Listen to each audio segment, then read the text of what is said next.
의사였던 할아버지가 어느 산속 무이촌에 부임하게 됐다.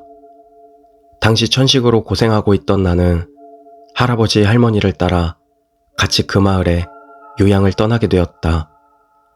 내가 6살이던 때였다. 첫날부터 마을 사람들은 대환영하며 맞아주었다. 지역을 지켜주는 뱀신 사당 앞에서 성대한 축제가 열렸다.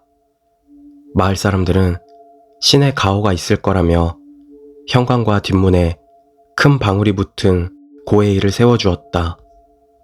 진료소와 관사를 겸하는 건물은 완전 새 것이었다. 일부러 새로 털을 닦는 곳에 새로 지은 집이라고 했다. 시골 공기덕인지 내 천식 발작은 금세 안정되었다. 마을 사람들은 뱀신님 덕분이구나 라고 내게 줄지어 말했다. 친절한 마을 아이들과 노는 것도 좋았다. 하지만 곧 이상한 소문이 귀에 들어왔다. 너는 좋겠다 야. 뱀신님이 맞이하러 오신다고? 어머니가 그러더라. 나는 그게 무슨 소리인가 궁금해져 할아버지에게 물었다. 하지만 할아버지는 어두운 얼굴로 너는 아무 걱정하지 않아도 된다 라고 말할 뿐이셨다. 그러고 보니 매일 밤 해가 지면 집 전체를 무언가가 조이듯 끼기기기 하는 소리가 들려오곤 했다. 할아버지와 할머니는 새로 지은 나무집은 원래 그렇다고 말하셨지만 한번 신경을 쓰기 시작하니 점점 무서워졌다. 허나 얼마 지나지 않아 나는 뱀신님이 맞이하러 온다는 게 무슨 뜻인지 알게 되었다. 태풍이 다가오던 어느 밤 얼굴이 하얗게 질린 아버지와 형이 우리를 데리러 왔다. 아버지는 당황해하는 할아버지를 후려갈기고 낮은 목소리로 말했다. 당장 도망쳐야 해. 우리는 끌려가듯 차에 올라탔다. 다음날 상륙한 태풍에 의해 산사태가 일어났다. 마을은 그대로 토사 속에 파묻혔다. 다만 단 한 채 우리가 머물던 진료소만은 멀쩡했다. 하지만 그 모습은 실로 괴상했다. 모든 창문과 문이 안에서 나올 수 없도록 밖에서 빗장과 쇠사슬로 칭칭 감겨 있었으니 감이 좋은 사람이라면 이쯤 듣고 알아챘겠지. 우리는 뱀신님한테 산재물로 바쳐졌던 것이다. 방울과 고에이는 전부 재물의 표식이었다. 하지만 곡물이 도망치고 말았으니 뱀신님은 화가 났었겠지. 마을이 토사에 묻힌 건 그 때문이었으리라. 우리를 제물로 바친 안도감 때문이었을까? 마을 사람들은 차로 1시간 거리에 있는 대피소로 가지도 않고 전부 자기 집에서 흙더미에 깔려 죽었다. 산요우 지방에서 있었던 일이다.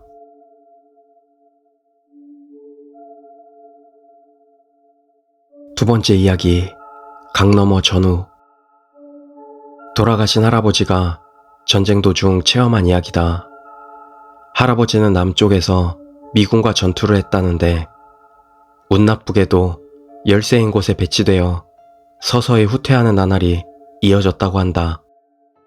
하지만 그러던 어느 날 마침내 본대 위치가 발각되어 공습이 대대적으로 이루어졌다고 한다.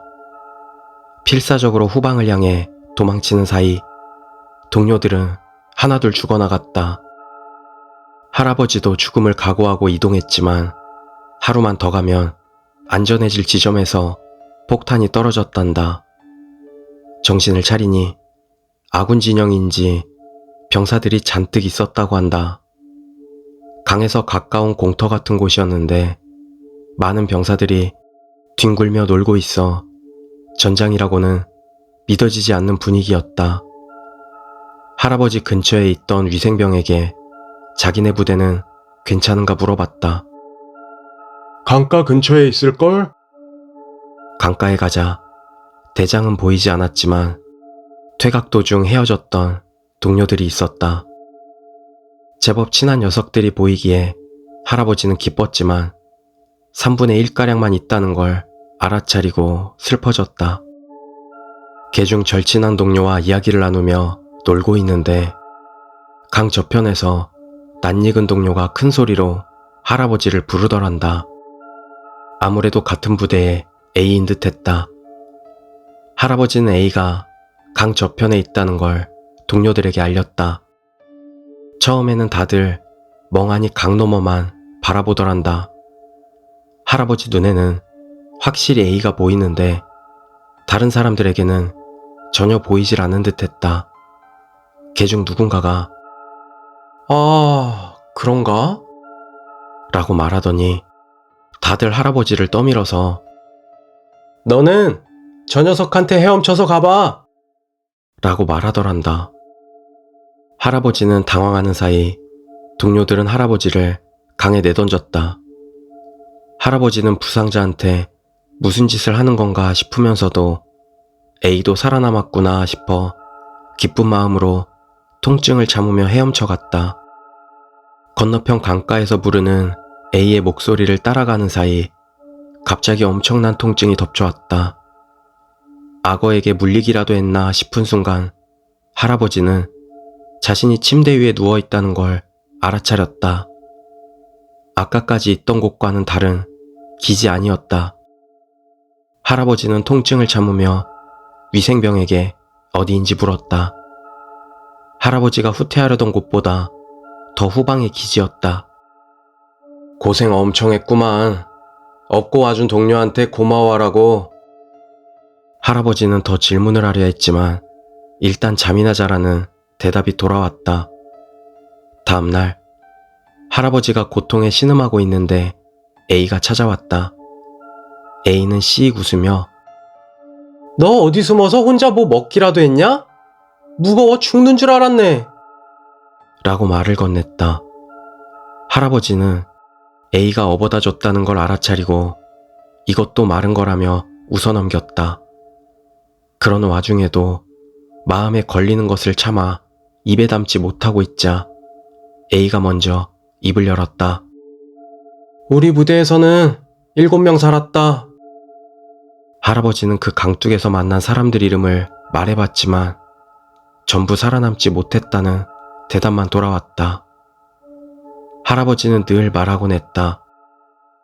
"전쟁에 나서면 죽음으로 꽃을 피우라는 소리를 해댔지만 아무리 그래도 전우끼리는 살아남으면 하는 마음뿐이었다. 그게 다 같은 마음이었지." 8년 전 할아버지는 세상을 떠났다. 지금은 강 너머 저편에서 옛 전우들과 잘 지내고 있을까?